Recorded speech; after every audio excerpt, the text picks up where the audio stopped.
In reports as recent as 2012 and 2013, NewJerseyBusiness.gov reports New Jersey as #1 in safest states in the country, best state to raise kids, and #1 in high school graduation.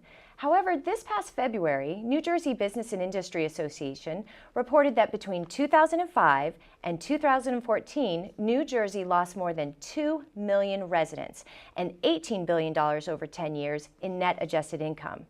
Today, we're going to break it down for you.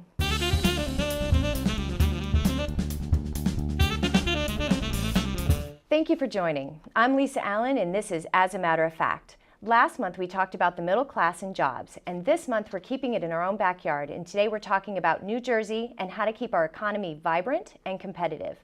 Today, I'm speaking with Assemblyman Jack Ciattarelli from District 16, who's going to share his experience navigating the New Jersey economy, the last 40 years as a family man, and an entrepreneur and civil servant. Thank you for joining us, Assemblyman. Thank you for having me, Lisa. Great to be here. Thank you. Now, I said 40 years. You did? I did, but are we on the upper swing of 40 years? Well, I'm married 22 years, a father 21 years, but a lifelong resident of New Jersey. Right. Well, I'm really excited to have you today because for the benefit of the viewers, we met at a breakfast. We did. And you got up and you were passionately speaking about the Van Lines report. Mm-hmm. And just so in case no one knows, what the Van Lines report is it tracks migration in and out of various states, even abroad.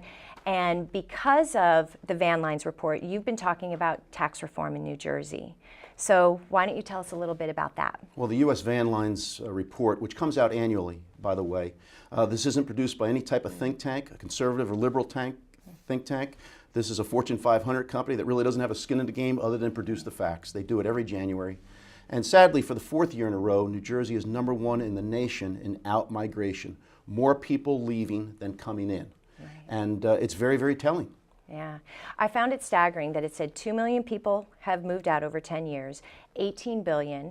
You mentioned we're leading the pack at 67% of out-migration. There is percentage coming in, I think it said 33%, right? So there's a delta of 34%. And we're #1 in the nation when it comes to that delta. Right. And it's a shame because I'm going to read some statistics to you. I read the statistics earlier at the opening. U.S. News and World Report says that in 2015, we have some of the best high schools. 27 of our high schools across the country got gold medals.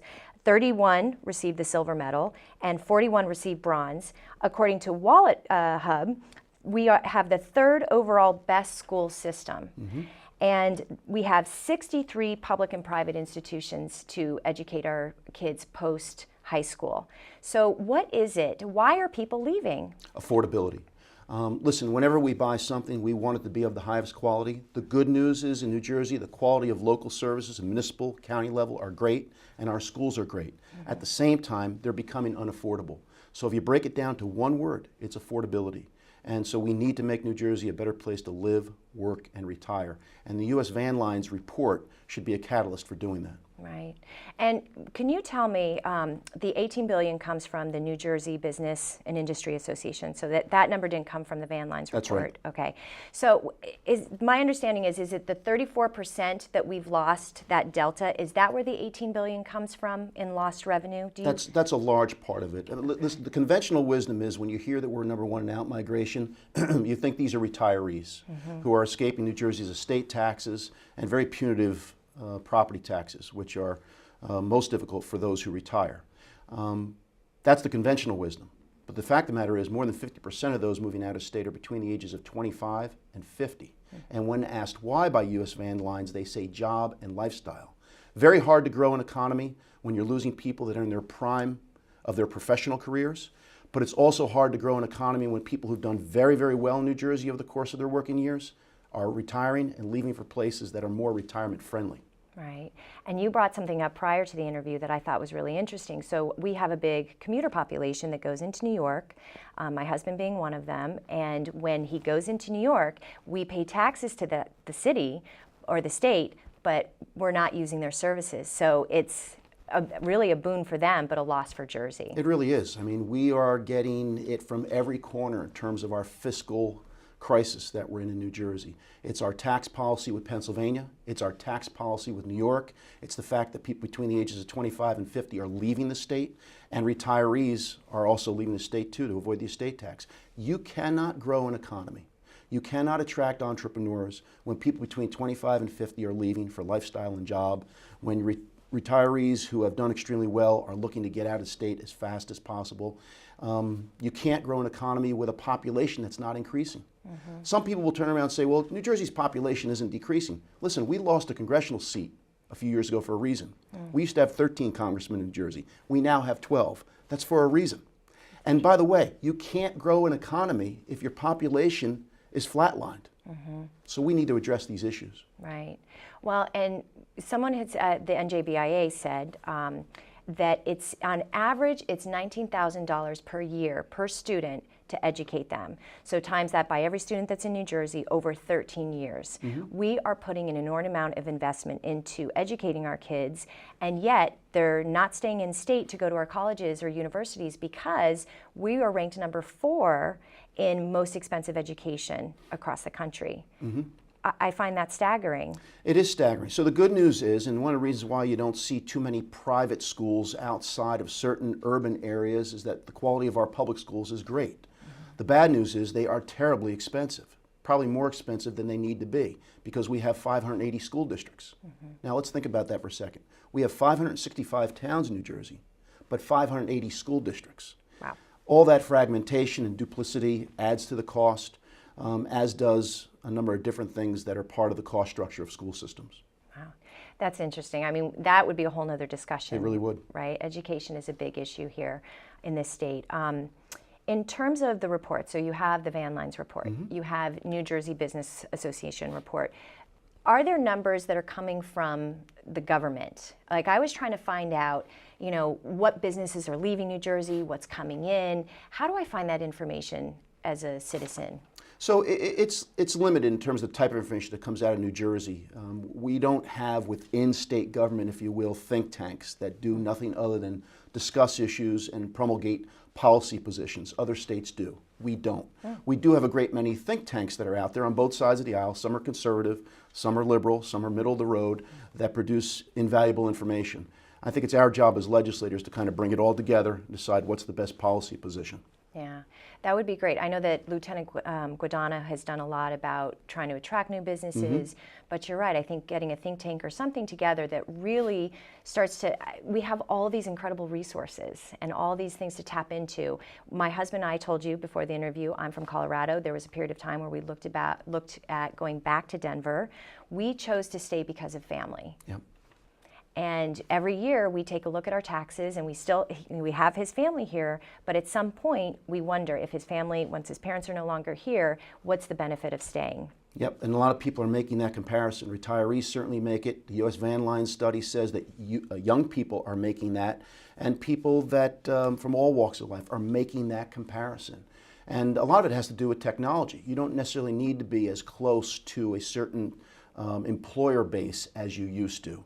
So workers today have a lot more flexibility. So New Jersey has to work harder to be competitive on all fronts. Right. I do think, getting back to the think tank discussion we were having, one thing we could be doing is working in closer partnership with our colleges and universities. We have a great many magnificent institutions of higher learning that have public policy, schools, and curricula, and we should be tapping that talent to help us come up with the solutions to our problems in New Jersey. I agree. Now, let me ask you this. Do we know of this report, when people are migrating out, do we know of that how many are small business owners by chance? We don't know that. U.S. Van Lines asks why they're leaving, what their age is, and what their income level is. And that's it. And that's it. But I think it's very, very telling. Yeah. And by the way, I mean, we have to have a corporate retention and recruitment program in the state, and we do. It's great when we get a Panasonic to stay, but then we're dealing with a Mercedes that's leaving. And I understand the optics of working with those large employers, but at the end of the day, mid-size and small businesses are the engines of job growth. Mom and pop shops on Main Street. And we have to make New Jersey's business climate more attractive for entrepreneurs to start up business here and drive employment. That's where it's at. Right. Well, you just made a great segue for me, because that's what I want to talk about. You are from New Jersey. You were born here. You married here. You raised 4 beautiful kids here. Thank you. Yeah, and you got educated here. You went to Seton Hall. You got your accounting degree and then your MBA subsequently. You own a small business, and I don't know if it's considered small. Maybe you can tell me if it's considered small. It's called I would consider it small, 20 employees. Okay, all right. So you're a small business. You're an entrepreneur. You opened it up in 2000. You know, let me ask you this. As a small business owner, could you open that same business today that you opened 16 years ago, because you opened it up in 2000? Would that be possible? Yes, it would still be possible, but it's a lot more expensive today. And one of the reasons is, again, property taxes. I mean, even if you don't own the building in which your business resides, you're paying rent. And rent is a function of the property taxes that the landlord must pay. So I don't even want to share with you the aspect of our operation that goes toward property taxes, which makes everything more expensive. New Jersey is a very, very challenging place to do business. It's still a very, very rewarding place to do business, but we can make it a more attractive place to do business and drive our economy, create a tide that lifts all boats by doing a few things with our tax code that would especially help small businesses. What have you done right to make your business a success? Well, I like to think that being an MBA CPA, from a financial perspective, we are an extremely well-run company. The other thing we do is customer focus. We work very hard to come up with innovative solutions that help our customers, and we do that in a very resourceful way so we can price it at a point that they find also attractive. And I think that's what we need to do more in government. It's a time of more problems than there are resources. That means we need to be resourceful and innovative in solving our problems. As a small business, can you educate us on the taxes and how that works? So, I mean, there's many different types of corporate formations in New Jersey. Some have tax advantages, more so than others. But I think the key thing for small business is we need to throw out New Jersey's tax code and start over. We need to get rid of the estate tax, the transfer inheritance tax. We need to allow for the carried forward of capital losses. We should not be taxing the gain on the sale of a home or a second home if you've never used it for commercial purposes. That's key in New Jersey with the Jersey Shore. Many of us have a second home. And we need to, I believe, make the first $1 million of gain on the sale of a family-owned business tax-free. For a great many people, that laundromat, that pizzeria, that small architectural firm, that dry cleaner, that's their 401k. And that would be overnight, that kind of tax reform, that kind of new and improved and innovative tax code would be a tide that lifts all boats in New Jersey. It would change the perception of Jersey overnight. And we can do that very responsibly without causing a problem in our budget by playing with our tax rates and closing the loophole with regard to combined reporting for big corporations. Right. You mentioned the inheritance tax and the estate tax. Not everybody knows what that is. Can you talk about that a little bit? So here in New Jersey, if at the time of your passing, if you don't have a spouse, or at the time of your passing you have a spouse, but then that spouse later dies, if your assets are more than $675,000, you pay a pretty significant estate tax. Your estate does to the state of New Jersey. And by the way, it's not the value of all assets over $675,000. Once you get over $675,000, we tax every dollar of your assets. $675,000, if you're someone who had a home and one life insurance contract, that's not a huge estate. Right. New Jersey is one of 16 states in the union that has an estate tax. We're one of only 2 that has an estate tax and a transfer inheritance tax, which means that while you're living, if you're giving gifts to people other than your kids, you're being taxed, they're being taxed on that. And so this is terrible tax policy. I believe in an estate tax at the federal level. There is no room for an estate tax at the state level. It's discriminatory in some ways. Right. My 84-year-old mother has decided she's not going anywhere. And as long as she's not going anywhere in the New Jersey home in which she raised me and my siblings, I'm not going anywhere. Someone else might have much greater flexibility and economic mobility, personal mobility than I. They can escape the estate tax in New Jersey. I can't without some very expensive estate tax planning. Right. It's a very unfair tax in that way too. Right. So the estate tax includes a house, a 401k. So God forbid something happened to myself or my spouse, then our house and any retirement funds that's part of that 675. That's right. At least at the federal level. Right. The exemption is $5.5 million. In New Jersey, $675,000. A great many middle-class people will be subject to the estate tax in New Jersey. We are incentivizing people to leave New Jersey. Right. We have to concentrate on not only making New Jersey a better place to live and work, but also to retire.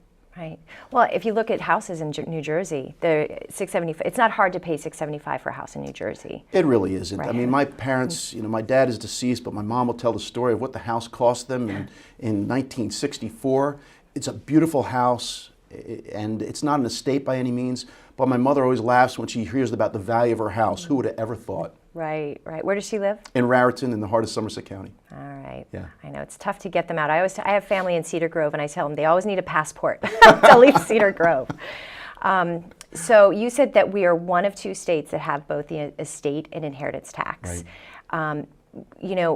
One thing about the Van Lines report, everyone says, well, 55 and older, that's when everybody leaves because they're leaving for warm weather. But it sounds like there's other advantages to leaving for warm weather, and that's to escape that estate tax and inheritance tax. And so we have a lot of snowbirds in New Jersey. These are people that if they haven't moved out entirely, they're playing what we call the 6-month-in-a-day game. They stay in another state for 6 months and 1 day, which makes them a citizen of that state. And so by not being a citizen of New Jersey, they are outside of the reach of the estate tax. The challenge with that is we'd rather they be here 9 months out of the year instead of only 5 months and 29 days. The more time they spend here, the more time that they're spending when they're here. That helps drive the sales tax revenue in New Jersey and the economy, which has a trickle-down effect for everybody. So the snowbird dynamic actually has a very adverse effect to New Jersey's economy when people spend that time out of state. Right. If you were to start or attract a new business, what would you tell someone today? Here's what I would tell people. First of all, there is a magnificent labor pool in New Jersey still. It's not too late. But when we look at who's moving out, as per the U.S. Van Line study, that's getting worrisome. What a lot of people don't know is on a per capita basis, New Jersey has more scientists and engineers than any other state. So if you're a business that's looking to go into hot areas like nanotechnology or biotechnology, this is the place to do it. Wow. And what I hope with the tax reform that I spoke to a few moments ago, we can make it really attractive to start a business, a small business. The American dream is to own your own business on Main Street. We need to make that more attractive. And when we do, watch what happens to our economy. Right. How much traction are you getting around the tax reform? A lot. I think people are coming to the realization that our economy isn't growing. So listen, there are those in Trenton that are more favorable to taxes than others, but everyone is favorable to a growing economy. New Jersey's isn't, and it's because our tax system is punitive. We've got to throw out the old tax code. So when I see even Democrats talking about proposals to eliminate the estate tax and the transfer inheritance tax, we're on the right path. I hope we get there soon. Right. What would be the immediate, something immediate that could happen this year in terms of tax reform that would be a benefit for New Jersey? You could see a phase out of the estate tax. That is something the governor's in favor of, and we're hearing that from the Democratic leadership. So you're seeing that. I just hope that we do it in a responsible way. Mm-hmm. In terms of New Jersey, so we had talked about this. It used to be that telecom was the draw. Now it's big pharma. You're talking about having scientists and engineers here. What is that next big footprint for New Jersey that will attract people to move here from Texas? Because everyone's going to Texas. Right. So how are we going to get those people back? Well, so what comes first? A state where people want to live and employers want to tap into that labor base, or employers that want to come here because of tax incentives and then people follow? I think it's a little bit of combination of both. The great news is New Jersey still has a magnificent labor pool. It's dwindling, but it's still a magnificent labor pool. So we need to create a better tax climate. I would really like to see us, over a 10-year period, phase out the corporate income tax. People hear you say the corporate income tax and think that it's the largest revenue driver in our state budget. It isn't. It's only about 10% of our state revenues. I'd like to see us, over a 10-year period, phase out the corporate income tax and watch what happens in terms of this being a more attractive place to do business. So that's one thing that we can do. And certainly, again, making New Jersey a better place to live, work, and retire. Affordability. This way people not just want to stay here, but they want to move here. So we need to get that kind of dynamic going in New Jersey. Right.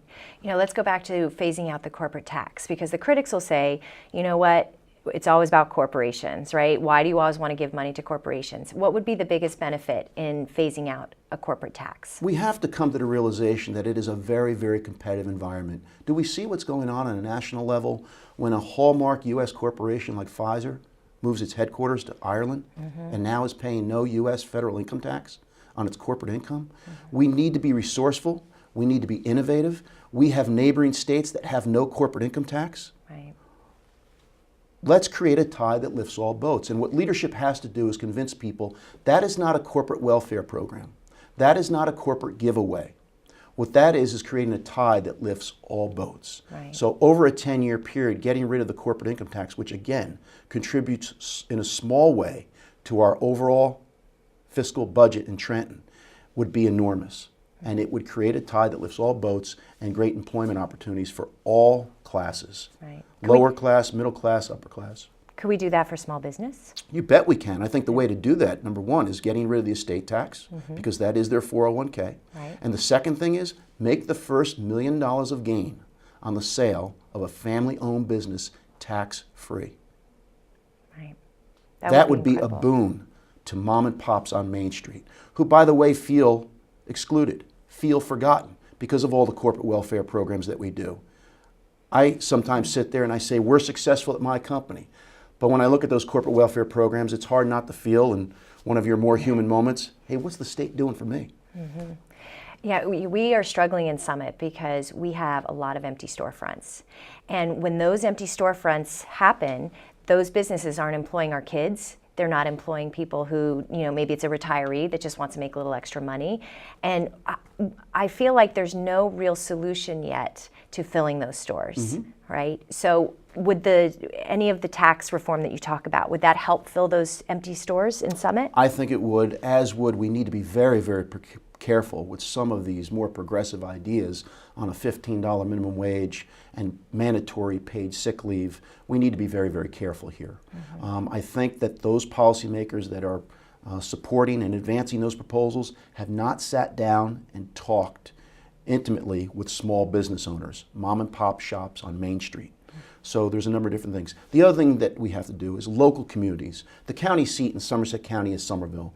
They have an economic development officer full-time on staff that has accomplished magnificent things in partnership with the mayor and council to identify state and federal grant programs that are geared toward revitalization. And once they secure that grants, they're then looking for developers and employers that can benefit from doing business in the borough. He makes that marriage, and if you take a look at what's happening in downtown Somerville, it's extraordinary. It doesn't happen by accident. Right. The locals have to make a decision to make an investment in the type of resources that lead to revitalization. Right. In terms of your business, are you planning on staying, in Jersey long term? Will you ever sell your business? Well, you never want to say never. It's live here. For the time being, we're staying right here in New Jersey. Great. Yeah. Yeah. We're fortunate. We're on Main Street in Somerville. My 20 employees love it. We love what we do. And despite all the challenges, we're successful at what we do. So for the time being, we're staying put. Yeah. And you have your mom here. And mom is here. Right. Yeah. My last question for you, what do you see for Jersey economically over the next 10 years? Hopefully a robust economic engine that benefited from a tide that lifted all boats, where those in New Jersey wanted to live, work, and retire here, and anyone who wanted to work hard could achieve their American dream. I'm idealistic. I believe in the American dream because I'm the son of someone who didn't graduate high school, the son of immigrants, and I'm living the American dream. And I want to share that story with people. It still exists. It's never supposed to be easy. It's a little harder than it should be. But we have to demonstrate to people with the right kind of policies it still could be achieved, especially right here in New Jersey. So when you drove here, what were you listening to? Are you a music person or are you listening to audiobooks? I'm a news guy. I can't get enough of it. So I listen to 880 News, Yeah. and certainly catching up on all the new developments of the day, especially what took place sadly in Brussels yesterday. I know. My hearts go out to them and their family. Yes. And any spring break plans? Not really. This year, with 2 in college and 1 that attends a boarding school in Pennsylvania, their spring breaks took place at different times than the Hillsborough Township schools where our 4th child still attends. So no big plans, just a lot of little day trips. Yeah. Well, I just want to thank you so much for your time today. This was a great conversation. Well, thank you. And Yeah, and good appreciate luck it, with the Lisa. tax reform. Thank you. All right. Thank you so much for joining us today. I'm Lisa Allen with As a Matter of Fact. We look forward to seeing you next month for more discussion on New Jersey, jobs, and the middle class.